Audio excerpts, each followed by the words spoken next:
you guys with director and writer Kevin Kelly and co-producer and editor Chris Ferner, talking about this new movie coming up. In LA Without a Car. Well, that's the title of it. It's about these two guys played by Michael J. Pollard, nominated for an Academy Award, Bonnie and Clyde, and I play his buddy, and I drive around every place, and he walks around every place, and I have fallen in love with a woman who she's breaking up with me, and I don't know how to get out of it, so I'm talking to everybody about it, and Mike comes and he tries to help me, and he talks to me about it, he tells me it's going to be okay, and I'm just a mess. So I go through this dream, and we see a scene with them breaking up, and I'm trying to give her my songs and my plays and my poetry, and I'm saying, I love you, and she said, get out of here. I'm going, please. It's really a short movie about friendship, basically, and how it's somebody really helps you. So that's kind of the gist of it, and so it's the beginning of a full-length movie. Working with Chris has been great because we're both producing it to not kill each other. How did you guys meet? Because Chris also has a very important part in the movie. Yes, he's certainly. the editor as well. Chris and I met. I play music in a place called Sabor y Cultura, which is probably, you can say better in Spanish pronunciation. Sabor y Cultura. Sabor y Cultura. And we got talking, and I talked about this movie, and Chris said he had done something called Slater versus Slater. So we set up a time, and Chris came over and he took this material, got it up on the thing, and I was going, oh my God, there it is. And so that was such a good thing to just get it up there. How is working with Kevin? It's engaging at times, I will say that. You can tell I'm in the middle. Oh, yeah. I was intrigued by his music, and he was very talented, and he said he wanted to score the movie with his music. And I said, sure, I'll help you edit and co-produce this movie.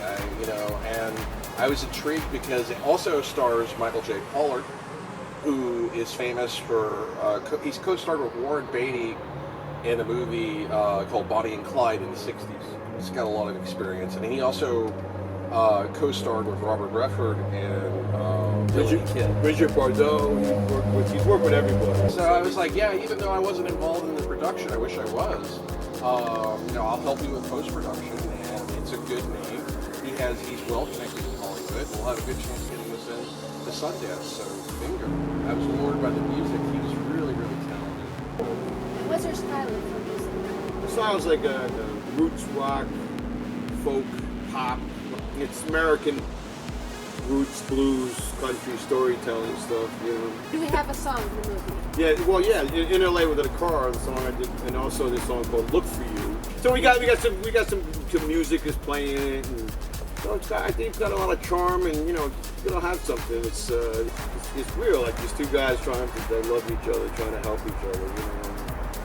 Michael's improvising a lot of it. He starts off talking. We come up with a lot of interesting things through improvisations, and I wrote a script and we followed it, but I shot it so fast and furious, and we shot a lot of it here. We actually shot the scene with Michael and me, and we shot it in the apartment. This is called the Montecito. It's on Franklin Avenue, and we shot it in all these different places. So we did it in 2 or 3 days. We put this movie up, and so. That's impressive. Yeah, it just anytime you do art, you're an artist, actress, and you don't work in a vacuum. You need other people to work with. Do something that takes two to tango, exactly. So, but I'm excited by it, and I think that we're going to have something that's going to be exciting, and Christopher knows how to support it to.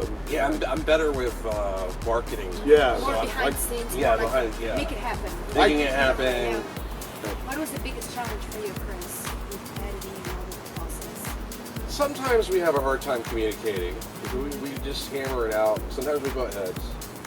But I mean, it gets to be repetitive sometimes. Well, it's hard because I've written plays and written songs and poems, so I know how to tell stories. I'm an actor. I've done a lot of acting work on Broadway, but it's like I'm doing it by feel. I have to see it and looking at all these cuts and trying to make it work and putting it together, and I have to ask him questions about the technical aspects of it, but it's still telling a story, and I know the kind of story I want to tell, and I know what can be charming about the movie, and there's parts in the movies where people don't know what to say to each other, just like they do in life. It's not like they're. You don't have the answers all the time. Yeah, it's like what are we gonna do now? I don't know. I don't know what to tell you. Where could people watch the movie? Well, it's a very rough cut. We haven't It's a rough scored it cut. yet, but Sundance has a requirement for. See, that's the more producer end that I'm doing, because I'm managing all that social media and doing the cross promotion for Sundance. Sundance has a requirement because they like to premiere movies, so it won't premiere until next year. So hopefully it's Sundance in January, but then if not, maybe it'll be on Netflix sometime next year. Funny story about the movie. A scene that you can remember was so funny. Yeah, well, it's just like when you shoot a film, you want spontaneity. So there's a scene where I'm going to the girl's place and I'm meeting there, and I got this song I want to give her, and I get these flowers out of the wild flowers, and I go to give it to the girl, and she's going, "There's bugs in the flowers." I'm going, "Oh, sorry," and there was bugs in the flowers, and I'm trying to give her, stuff, and then she's giving me the stuff back. Get out of here, and I'm throwing her the poems back, and then all of a sudden I go, "Okay, I'm leaving." I give her the stuff, and I go to the gate. I can't get out, and I really couldn't get out. I'm going, "Can you get me out of here?"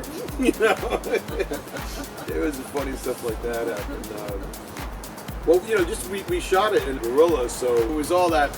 I don't think I slept for 3 days. So and I'm trying to direct it, acted it, and write. It was like so much, and I'm going to okay, go over here, you come down here, and I'm going, what's my objective? What am I doing in the scene? And, I'm trying to control the thing, trying to be in the, which was a challenge. It was a real challenge. But I had a great cinematographer, Kevin Boot, and we had some good people surrounding us. So I'm just glad that I made a little movie. If I and if we get it done, and I can share it as a story, I'd be very proud. I am proud of it, and I'm proud of working with Christopher, and I really appreciate meeting you. You're such a cool, you're a cool chick. You're a cool chick. Thank you. So, Chris, how can people reach you for your services? Oh, okay. They can contact me through my website, amberstreet.com. That's AMBERSTREET.com.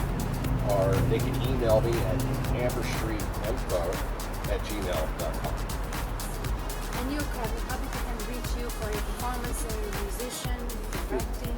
Well, the KevinKellyShow.com is the website, and the Kevin Kelly Show, YouTube.com is another place. The Kevin Kelly Show at iCloud.com, iTunes, I can be reached, the Kevin Kelly Show. And my email is Mr. Kevin Kelly at gmail.com. Chris, thank you so much. All right. Kevin, thank you so much. Top facts about Montecito Apartments.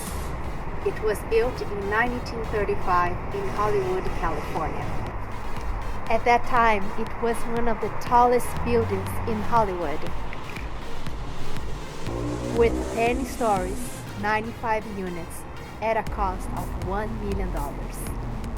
It has an Art Deco style, so the home of many Hollywood celebrities.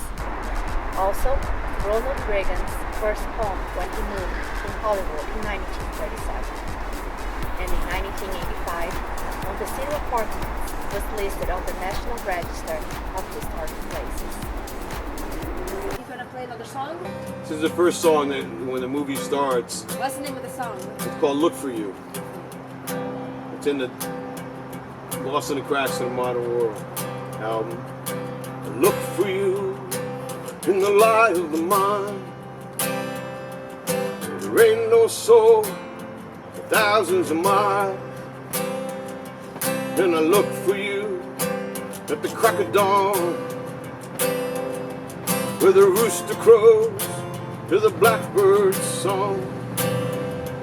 And I look for you in the wind sometimes, on mountain clefts and clear blue skies. And I look for you in the darkest night. It's here you'll find your light. I look for you, baby.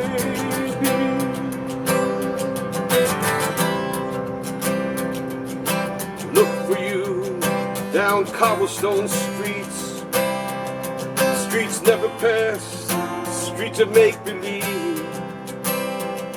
And I look for you at Astro's coffee shop, at Dodger games and at Pete's and Eagle Rock.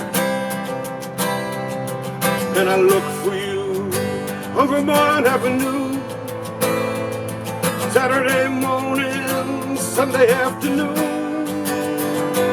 And I look for you and I ask God for strength. Help me find my way.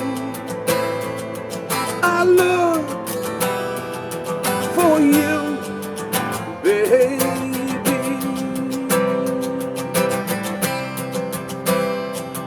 In the silence of this terrible loneliness, in the silence of this terrible fear, in the silence of this terrible loneliness, in the silence, I wish you were here.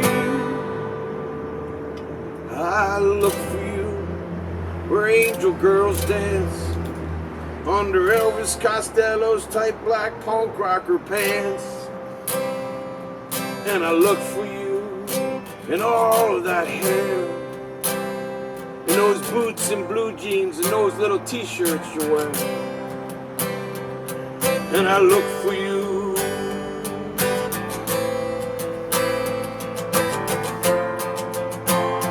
I look for you.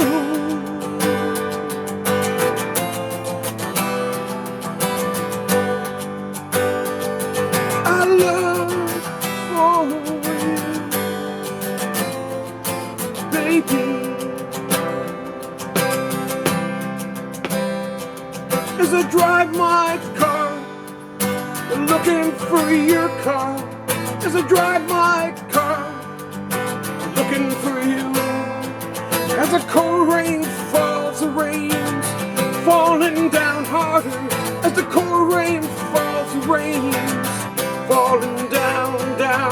I look for you, even though you betrayed me. I look for you, even though you took what was mine. I look for you, even though I've been blinded by you. I look for you, even though you left me behind.